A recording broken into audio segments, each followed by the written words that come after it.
জীবন জুড়ে কত কথার আনাগোনা, কখনো কথায় কথা বাড়ে, কখনো কথায় কথা হয়, কখনো কথায় কথায় চুপ থাকতে হয়।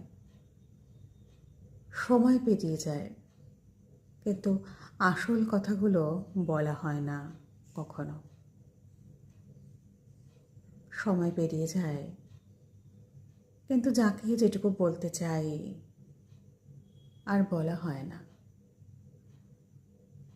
কথায় কত সম্পর্ক ভেঙে যায়, কত নষ্ট হয়, কত গড়বার ছিল কিন্তু গড়ে ওঠেনি। কথার মূল্য আছে, কথা বলতে জানতে হয়। তাই কথা বলুন, ভেবে বলুন, বিশ্বাস রেখে বলুন, এই জিহ্বাটাকে ভালোবেসে বলুন। নিজেকে আরও বিকশিত করুন, নিজের কথাকে আলো দিন। ভালো থাকুন।